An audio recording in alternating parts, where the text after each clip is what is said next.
What's going on, everybody? Liam O'Reilly, Vermont economic realtor. Hope you're doing well. Over this past Christmas weekend, when I was down in Long Island, I purchased some silver, and that's something that I've been doing for about a year now.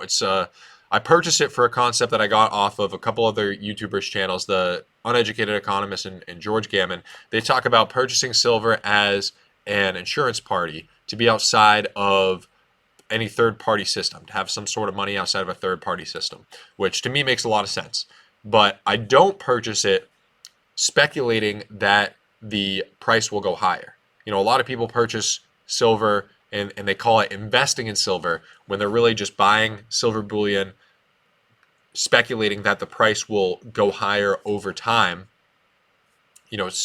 Speculating about the market. They'll call it investing, but what it really is speculating. The asset isn't giving you a return by holding on to that silver. You're not bringing any value to the market. What it really is just a store of value. And what I've heard the uneducated economists say it as is you are selling it to the greater fool at a higher price. And it got me thinking about primary homes in the primary home market, and how, in my opinion, actually, something that I read in Robert Kiyosaki's book, Rich Dad Poor Dad. I read that book back in sixth or seventh grade, something along those lines. But what Robert Kiyosaki says is that purchasing your primary residence is not an investment. It's not something that gives you money every month. It's not something that you are flipping and adding value to resell into the marketplace. And so when you purchase a home with the expectation that you'll sell it in a couple years for a higher value than where you've purchased it at today, what you're doing is you're speculating on market conditions of that home. If you're not planning on adding value to that property in some way by renovating the property, or if you're not planning on, if you're renting out the property, that's a different story where you're planning on getting a return by the product being the house that you bring to the market. But even long term, if you are purchasing the home with the expectation that prices will go up, you are speculating. And now it's a safe speculation. Let's take a look at the housing chart here. So this is the housing chart over time from the Fed, the St. Louis Federal Reserve, talking about, obviously clear trend upward, a few little dips to the downside in the short term, but over time, the median home price in the United States has gone up because it's a scarce asset that is in demand. I mean, people need a place to live, especially when you look at the alternatives. You look at what the alternative is to purchasing a home. The alternative is renting, where you're paying money and you don't have any equity in the property. If you move out, you don't get to recoup the cash that you paid in rent. That money's just gone. Whereas if you have a mortgage, that money goes into your pocket for the most part. You pay down the principal. Obviously, you have interest and taxes and insurance. That money's gone. But a portion of the money that you pay every month goes into your pocket. Or if you own the home outright in cash, when you move and you want to get rid of that property, you can sell it and you take that money with you. And so over the long term, that speculation that housing prices will go up is a safe bet. And in my opinion, that has to do with two things. It has to do with the scarcity. So there's only so much land in existence, and the value of that land is, as the population increases, the value of that land becomes more and more scarce, and more people are going to want to purchase homes.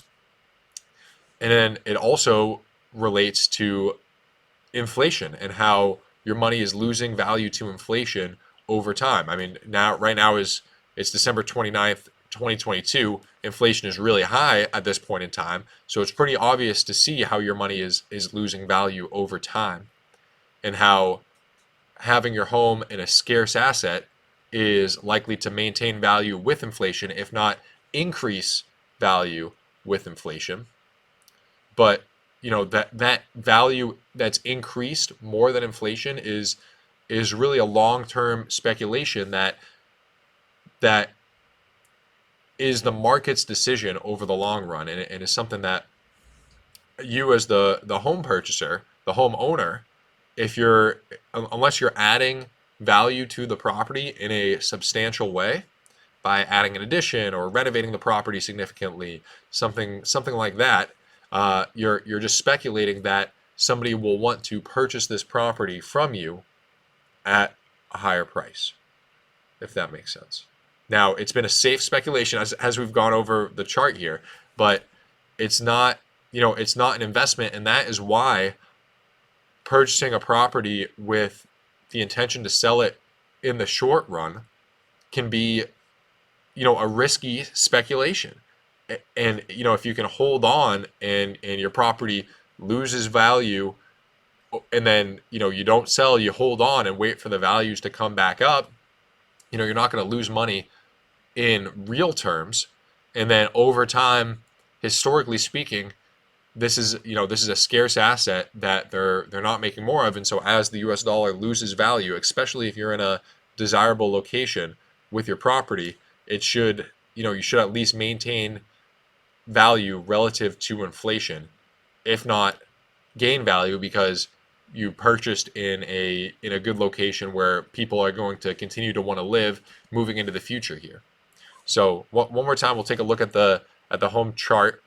You can see here, obviously the 2007, 2008 crash. If you were a speculator, purchasing your home in 2007, and you were planning on selling within the next 5 years or so, all the way up, 2012, you're still going to be underwater on your home. It's a risky speculation if you're just purchasing the home, doing routine maintenance, as opposed to adding some sort of significant value. Whereas, holding for the long term, as you see here, and you see dating back, this chart goes all the way back to 1960, it looks like, 1963. It historically works out.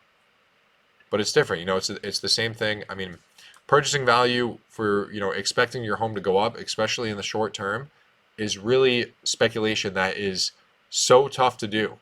And, I have this channel where we look at the housing market very closely. It's basically centered around the housing market. I'm a realtor in Vermont, so I have my finger on the pulse in the housing market, at least around here. Every market's different. Every location's different.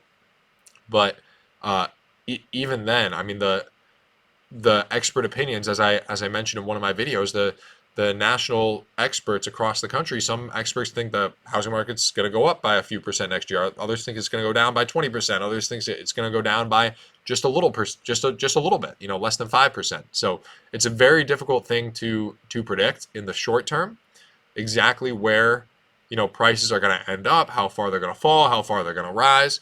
But in the long term, purchasing your primary residence is a good hedge against inflation, and is a speculation that works out over time. So if you're looking to sell or purchase a home here in Vermont, I'd be happy to help you out. All my contact information is listed in the description. Call, text, or email are great ways to reach me. And if you let me know what you guys thought about this video, leave a comment in the description, or feel free to reach out to me personally and let me know what you think. Always love hearing from you folks. Other than that, I will see you in the next video. Alrighty.